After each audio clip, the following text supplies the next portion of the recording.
Yes, everyone, it's me again, and I decided to have a little proper attire for this video, so I got myself the UFO bomb thing. Yeah, because this video is about a unknown NSB engine, I would say. Don't worry, you'll get a few hints. It's kind of big, it has medium-sized cylinders, it worked up in Nordvik, and it has a very big, stumpy funnel. Guessed it? No? Oh, well, the word you're going to learn about today. So, buckle up, folks. This is going to be a, 5-minute video. Let's get into it.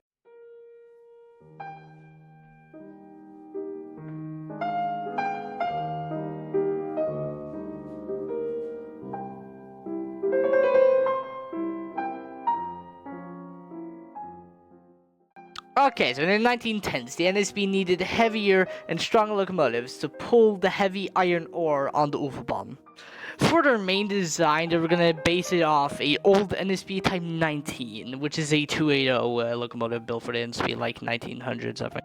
Their first ones was made in 1913 by Hamari Iron Stability, and 6 more would be made between the years 1913 to 1920. About 4 NSB Type 29s were sent down to Østfoldbanen, where they managed to pull regular goods trains that weighed up to 1,500 tons. And that is quite strong for a 1913 engine, at least in Norway.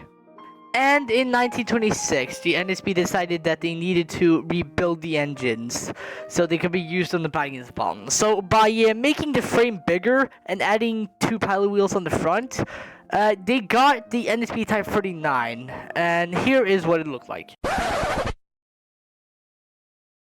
Oh, dearly beloved NSB, what the fuck is this? Yeah, so the NSB decided to, fuck it, we're gonna add a very abnormally large stumpy funnel that resembles a fucking top hat. If fucking Sir Topham Hatt was a fucking steam engine, he would be this. He would be this.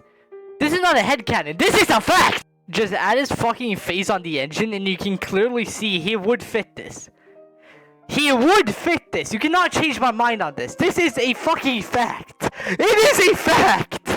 Okay, the fun out of the way, let's get back to the boring details. So, the last 4 engines got rebuilt in 1940. They were quite successful. They got transferred to the Bergensbanen, but surprisingly, Locomotive 170 was used on the Trondheim district as a loaner engine from June 1940 to November 1942. And Locomotive 169 was actually involved in the Breifos accident on the Bergensbanen on 28th of February 1944. I will talk about this accident in a future video, but after World War II, the engines were used for a lot heavier duty between all and boss. So back with the boring things, time to go back to the technical details. Yeah!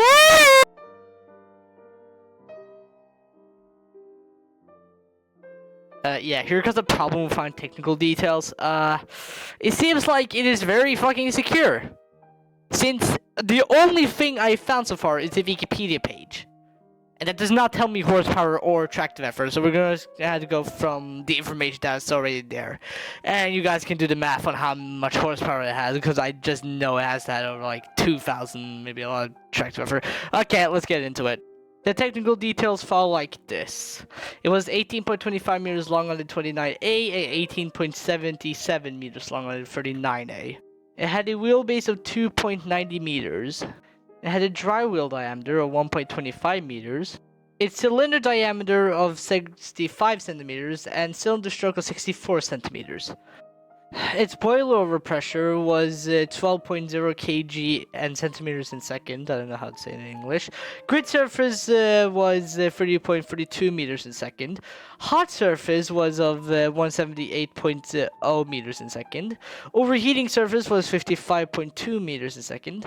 It could only go 45 kilometers forward and 55 kilometers backwards. Its total weight was around 123.4 tons on the 29A and 129.4 tons on the 39A. No, I am not doing the imperial measurements. Do it yourself, Americans! Okay, nah, I'm kidding, guys, I'm kidding. But, let's go back to the casual things. Now, yes, the engine could actually be considered quite successful, as they were frequently used on the Bergensbanen. But in 1957 to 1958, the NSB got new diesel engines called the DI Freeze. Yes, you all know I love them! They're back, bitch! Yeah, but no, after the NSB got the DI Freeze, they had to retire 5 NSB Type 39s on the 17th of November 1958. They did send 2 engines up to the Oslo district, but they will also be retired after the NSB electrified the lines between Oslo Ø, Alnabru, Hønefoss, and up to Jaren. And that was the end. Now, my dear American or whatever country you're from viewer, you may think, oh, but this seems like a great engine. Did anyone get preserved? No, nobody, just no. One thing I forgot to mention is that the NSB is the equivalent of fucking New York Central when it comes to preservation. No, that's not a fucking joke either, I'm serious. Is there one thing the NSB and New York Central have in common? Is that they basically scrapped all their fucking engines and preserved only a few. So yeah, sadly no NSB Type 39s or 29s got preserved. There wasn't even made an attempt, even though the Railway Museum existed in 1963. Still, the 39s will remain as one of the most unknown but likely most strongest engines the NSB ever had.